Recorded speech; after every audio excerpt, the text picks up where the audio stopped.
দর্শক দেখতে পাচ্ছেন যে এই মুহূর্তে সচিবালয়ের সামনে বিভিন্ন স্কুল কলেজের শিক্ষার্থীরা জড়ো হয়েছেন।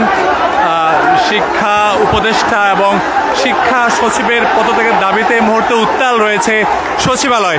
ঘটনার স্থলে এরই মধ্যে আমরা দেখেছি সেনাবাহিনী এসেছেন এবং পুলিশ সদস্যরা আগে থেকে রয়েছেন এই স্থানটিতে, কিন্তু আমরা দেখতে পাচ্ছি এখানে উত্তেজনা ছড়াচ্ছে এবং নানা ধরনের তারা স্লোগান দিচ্ছেন এই মুহূর্তে ঠিক সচিবালয়ের সামনে, এবং ছড়িয়ে ছিটিয়ে কয়েক হাজার শিক্ষার্থী ঠিক এই মুহূর্তে সচিবালয়ের যে মূল ফটকগুলো সেই ফটকগুলোর সামনে রয়েছে এবং সেনাবাহিনীর সদস্যরা তাদেরকে শান্ত করার চেষ্টা করছেন। আমরা রয়েছি এই মুহূর্তে সচিবালয়ের সামনে যে সড়ক, অর্থাৎ সেই সড়কে তারা রয়েছেন। তারা বলছেন যে শিক্ষা সচিব ও যিনি শিক্ষা উপদেষ্টা রয়েছেন তারা তার পদত্যাগ দাবি করছেন। মূলত গতকাল উত্তরায় মাইলস্টোন স্কুল অ্যান্ড কলেজের বিমান বিধ্বস্তর ঘটনার পরেও আজ যে এইচএসসি পরীক্ষা সেটি গতকাল রাতে স্থগিত না করার ফলে সেটি মধ্যরাতে স্থগিত করেছে এবং সেই প্রেক্ষিতে শিক্ষার্থীরা বলছেন যে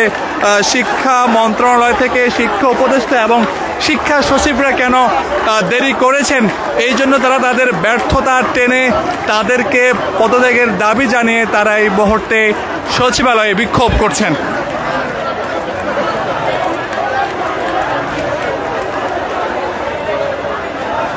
দর্শক আমরা একটু দেখাই আপনাদের, এই পাশেও আইন শৃঙ্খলা বাহিনীর সদস্যরা রয়েছে এবং অপরদিকে ব্যারিকেড দিয়ে কিন্তু সেনা সদস্য এবং পুলিশ বাহিনীর সদস্যরাও রয়েছে এবং বেশ কিছু শিক্ষার্থী ছড়িয়ে ছিটিয়েও রয়েছে, আমরা এমনটি দেখতে পাচ্ছি। এবং শিক্ষার্থীরা বলছেন যে শিক্ষা উপদেষ্টা এবং শিক্ষা সচিব তারা এই দুইজনের পদত্যাগ তারা দাবি করছেন। আমরা এখানে পুলিশের ঊর্ধ্বতন কর্মকর্তাদের দেখতে পাচ্ছি, সেই সঙ্গে সেনাবাহিনীর সদস্য যারা রয়েছেন তারাও কিন্তু ঠিক এই মুহূর্তে সচিবালয়ের সামনে রয়েছে এবং উত্তেজনাকর একটি পরিবেশ তৈরি হয়েছে এই মুহূর্তে সচিবালয়ের সামনে।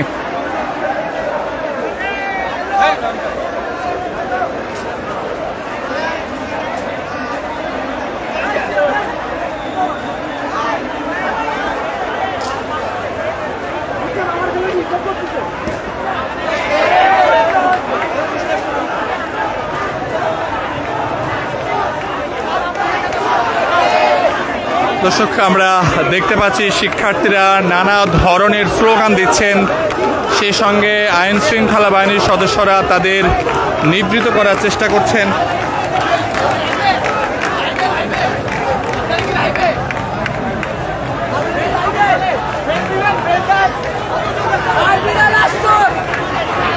আমরা একটু কথা বলতে চাই কয়েকজন শিক্ষার্থীর সঙ্গে।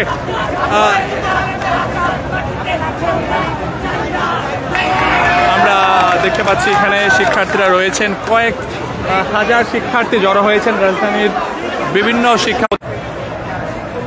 দর্শক দেখতে পাচ্ছি আইন শৃঙ্খলা বাহিনীর সদস্যরা তাদের বসে পড়তে বলছেন এবং কেউ বসেছেন, আবার